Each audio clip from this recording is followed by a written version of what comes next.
ఓం నమ శివాయ. ఓం నమో నారాయణాయ. ఓం శ్రీ స్వర్ణాకర్షణ కాల భైరవాయ నమో నమః. ఓం శ్రీ నరదృష్టి నివారణ కాల భైరవాయ నమో నమః.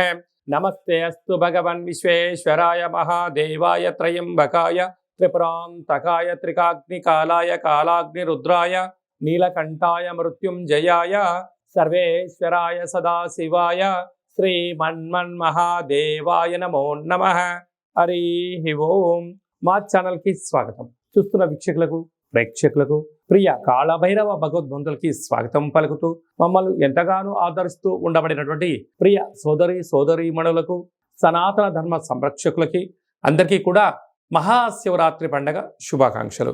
మహాదేవుడి యొక్క ఆశీస్సులు అందరిపైన ఉండాలని, అందరినీ చల్లగా ఆశీర్వదించాలని, నిండు నూరేళ్ల ఆయురారోగ్యాలకు అందరికీ ప్రసాదించాలని, జాతక చక్రంలో ఉండబడిన గ్రహ గమనాలు దోషాలు తొలగిపోయి ఎవరైతే ఏదైతే కోరుకుంటున్నారో అన్నింటా విజయాన్ని సాధించేటువంటి ఆశీర్వచనాన్ని భగవంతుడు అందరికీ ప్రసాదించాలని మనసారా కోరుకుందాం.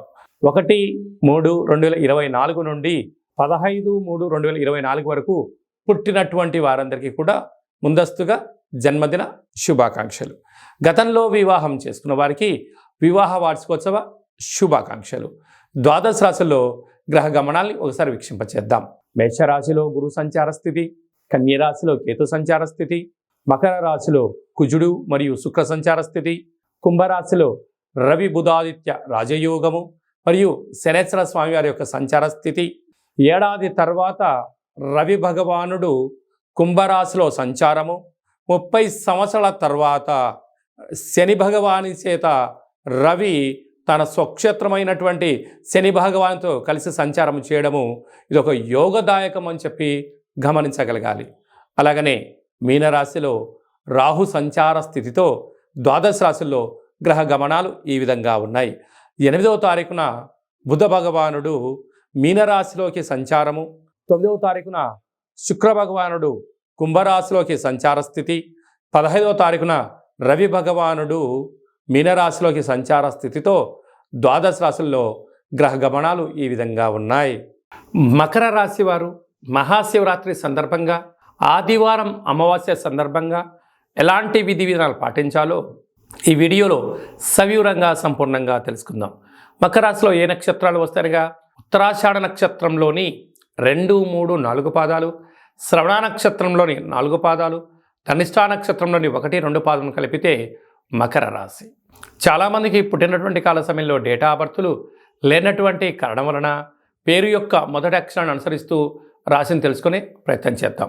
బో, జా, జీ, జూ, జే, జో, ఘా, గి అక్షరాల వారందరూ కూడా ఈ యొక్క మకర రాశి జాతకులే.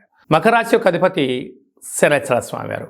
వీరికి ఒకవైపు ఏళ్ల నాటి శని చివరార్ధ సంచార స్థితి, రాశిలోనే కుజుడు శుక్ర సంచార స్థితి ఉండడం వలన కుజదోష ప్రభావ కారణము, ధనస్థానంలో బుధాదిత్య రాజయోగం మరియు శనేశ్వర స్వామివారు, తృతీయంలో రాహు, అర్ధాష్టమ గురువు, భాగ్యస్థానంలో కేతు సంచార స్థితితో గ్రహ గమనాలను బట్టి ఆరోగ్య పరిస్థితిని చాలా జాగ్రత్తగా చూసుకోవాలి. వృత్తులలో, ఉద్యోగాల్లో, వ్యాపారాలలో ఎలాంటి ఆటంకాలు లేకుండా మౌనం, ధ్యానం, ఆధ్యాత్మికత, యోగా, ఆసనం, మెడిటేషను, ప్రతిరోజు వ్యాయామము, తప్పకుండా వాకింగ్ అవసరం.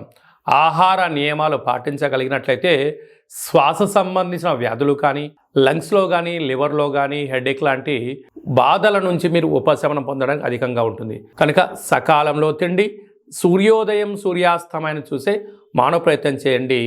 ఆరోగ్యం పదిలంగా ఉండే పరిస్థితి ఉంటుంది. అది ఏ కాకుండా మీకు ఒకవైపు కుజదోషము, ఈ శని ప్రభావం ఉండడం కారణం వలన మహాదేవుడికి పంచామృతముల చేత తెల్లటి బియ్యాన్ని నానబెట్టి అభిషేకాన్ని చేయడం వలన, విభూతితో అభిషేకం చేయడం వలన మనశ్శాంతి మీ సొంతం అవుతుందని చెప్పి గమనించాలి.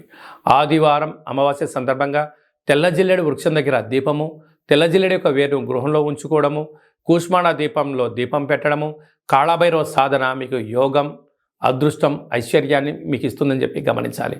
అలాగనే హోటల్ వ్యాపారాలు, డాక్టర్లు, మెడికల్, ట్రాన్స్పోర్ట్స్, సినిమా అవకాశాలు చేసేటువంటి వారు, సాఫ్ట్వేర్ హార్డ్వేర్ ఉద్యోగస్తులు, మైనింగ్ డిపార్ట్మెంట్లో ఇంజనీరింగ్ వర్క్ చేసేవారు ఎంతో జాగ్రత్తలు అవసరమని చెప్పి గమనించాలి.